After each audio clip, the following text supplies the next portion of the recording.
All right, what's up? Welcome back, everyone. Beastiklees is back talking more Dungeons and Dragons. I'm gonna refer to it as D&D for the most part throughout these videos because Dungeons and Dragons sometimes is it's kind of a tongue twister to say the whole thing all the time. So D&D, real easy, flows off the tongue, nice.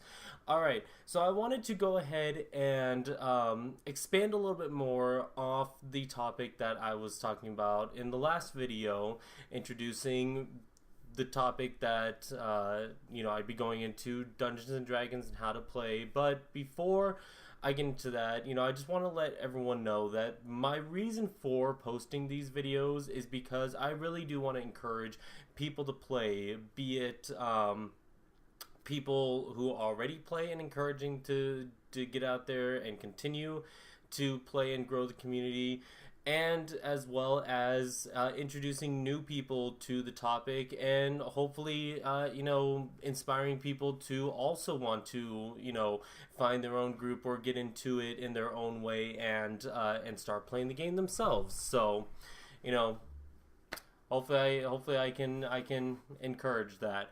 But first, with wanting to encourage people to play, let's go ahead and talk about. I'm just going to go over a couple of reasons, 5 reasons, to me, in fact, as to why someone may not be playing the game. What are a couple reasons why you kind of shy away from playing the game, or kind of makes you lose interest into playing the game? Reason number one, real simple one, it's expensive. All right, these books they cost money, and there's a few books that already exist, as well as Wizards of the Coast is still publishing new books and new content to be released to players to also purchase. So I understand, like, if you wish that you could play the game, but you don't want to have to spend the money just to find out that it's not your cup of tea, that, I definitely understand that.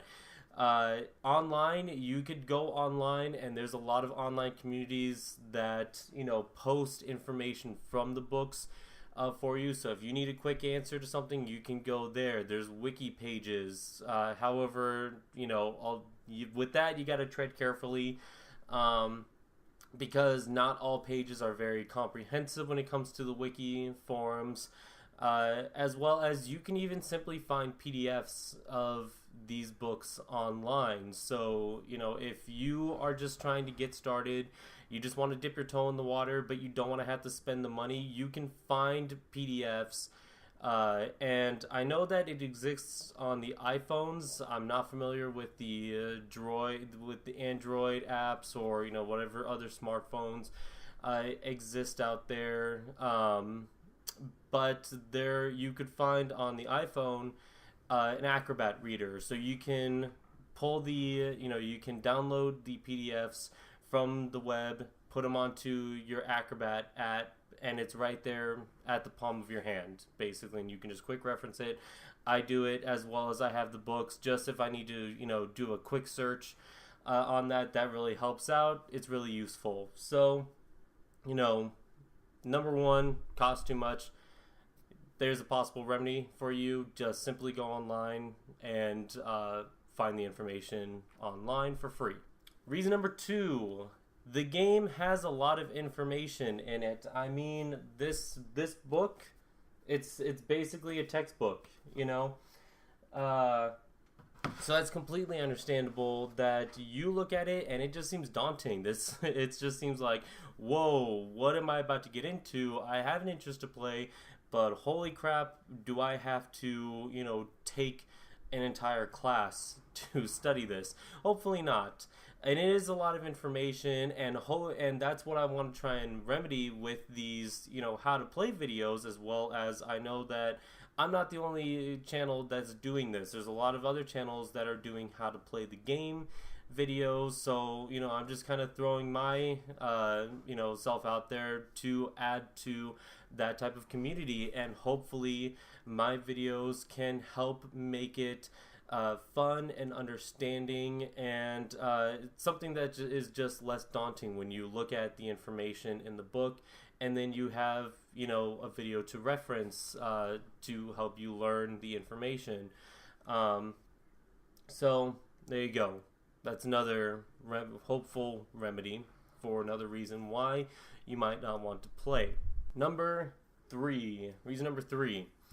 You just don't want to invest the time into playing Dungeons and Dragons. It's a fairly large game, and it can be somewhat time consuming for a number of reasons. First off, you got to create a character. Dungeons and Dragons doesn't exactly have a huge amount in the way of pre-created characters. Now, I know that you can go online. I believe Wizards of the Coast also publishes pre-made character sheets that you can use, and I know there's a couple of board games as well as video games that exist in the realm of Dungeons and Dragons that have these pre-made characters. I haven't seen them, but I imagine it's the whole sheet filled out, and there you go. But I mean, that's your introduction to playing the game, is creating a character, and maybe that's not your thing. For me, that's my favorite thing to do in the game. So if character creation seems like an overwhelming task and it kind of burns you out as far as wanting to play the game, if you have a friend or if you know someone that can create a character for you, that you can kind of commission that from them, then maybe they'll be happy to do that. I know that I'd be happy if someone comes up to me and says they have an interest, but they would rather not have to take the time to have to learn all this and fill out a character sheet. I can quickly build something for them that is useful, that will hopefully fit their needs. The other one is, you probably don't want to get into an entire campaign. I mean, a campaign is basically a book this size as well. So, once again, if this seems kind of overwhelming, just learning the game, and then to find out that some ways to play the game involves a book this size as well, that I could definitely see people straying away from. So, another way to remedy that is kind of similar to creating a character. If you know someone who's a dungeon master, or even if you go online, I'm sure the Reddit communities have also posted a quick campaign guide that is, maybe like as little as like 45 minutes to an hour long. That's something you can do. That's about as long as playing a regular board game. I know that I've had Monopoly games that have gone longer than that. So I know there's tiny little tidbits of a campaign that exist, or that you can even create, that's just as simple. You put your character into the world, you meet a couple of non-player characters or NPCs, and you have a single task that you have to complete, and give it back to the quest giver, and there you go. Just real quick, easy, allows you to dip your toe into the game, and it gives you an idea of, this is how the game is played, and it will probably help you decide whether or not if you want to do it more, or, if you have fun with that, then just continue finding tiny little encounters that are just quick quests that allow you to finish it in a single night, and you feel that you've accomplished something with the game, instead of, you get to a point and then you have to wait until you meet again with your group of people, and you only got so far as entering a town. So there's another thing for you, as well as I know I've heard this complaint before, is some people wish that the game was just more pick up and go. So that goes back to the previous two things that I was just talking about: character creation, as well as running a campaign. If you can find someone that can pre-make a character for you, then you don't have to worry about taking the time for that. If you can find people, maybe even the same people that create your character, to just create a little, encounter for you. Then they could have it ready when you want to play. It's something that's already set in motion, and all you have to do is hand them the character sheet, get it set up, and there's your pick up and go kind of thing. You just have to do a quick little explanation of what needs to be done as far as playing the game, but that's a way that you can make the game more accessible. Reason number 4: perhaps you don't have anyone to play with, or perhaps you think that you don't have anyone to play with. I would say that going off of something that I said in my last video, I pointed out that even people like Vin Diesel or other actors are interested, play the game themselves. Maybe they're not. Maybe they don't, set aside time to constantly play, but when they're asked to go on to a YouTube channel and play with a couple of other, voice actors or other actors who play the game, and, I'm assuming it's a seemingly, simple yes or no answer, and that they have fun doing that.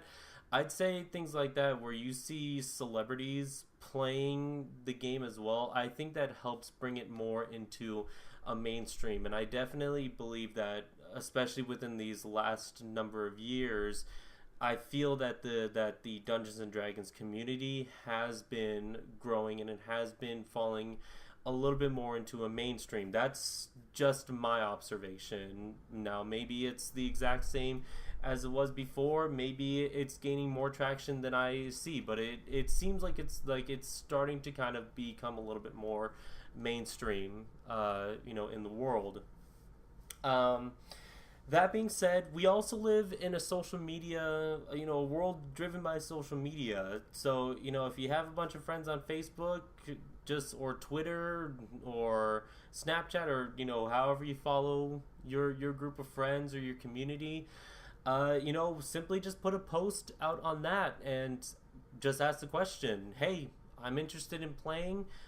Is there anyone here that I know that plays the game as well and would like to start a group together? You only really need, I'd say, I'd probably say a good group has about a minimum of maybe 4 people, and that's not including the DM. So 5 people altogether. You got the DM and 4 players. Hell, you can even maybe have a 4 person group. You got the DM and then 3 players.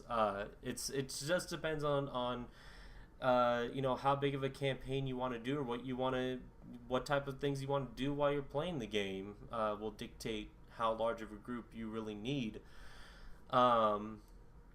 So yeah, I mean, just simply asking, and you might be surprised at how many people who are also share this interest, but have probably been afraid to ask themselves, and so they think, oh, I don't really know anyone, and I don't really want to branch out. Or if you are just so willing to, you could probably even go on to the Reddit community and just put a post out there asking the question, hey, is there anyone out there in the world who's interested, who's fine with taking on a new player? And you could either meet people that you can meet in person at a location and sit down at a table together, or you can go on to Skype or Discord, or one of those chat programs like that, and just sit at the comfort of your own home in front of your computer or laptop and play the game with people who share your interests. So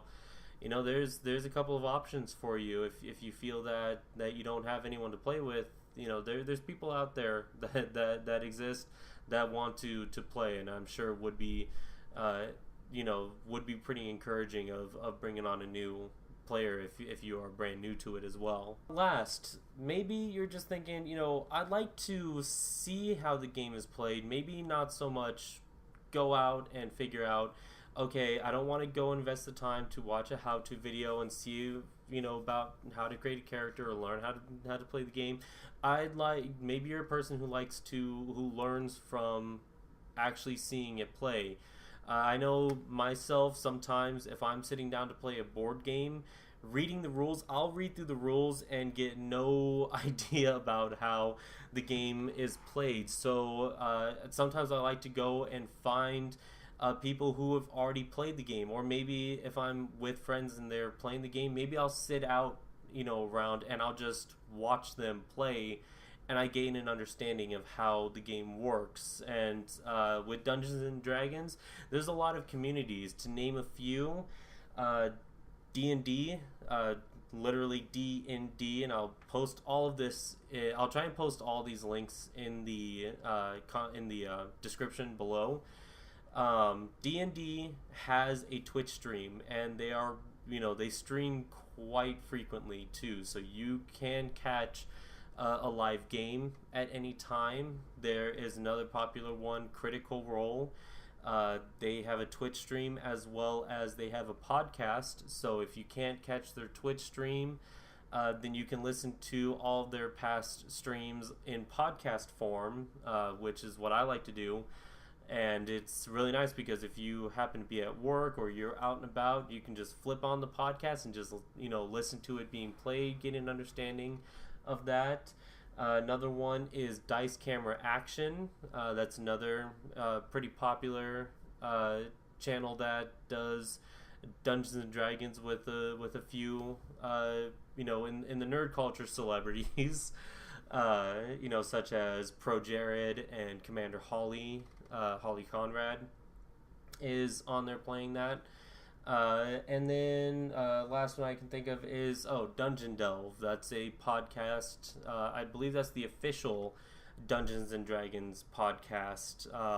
So there's a couple of routes. Those are the ones that I really enjoy watching or listening to, and that's a great way to actually witness the game being played by people who are really enjoying it or really into it. And maybe that's a good way to just kind of dip your toe into it without having to actually play, and maybe seeing it being played will help fuel your interest to want to get out there and actually play the game and stick your hands in it.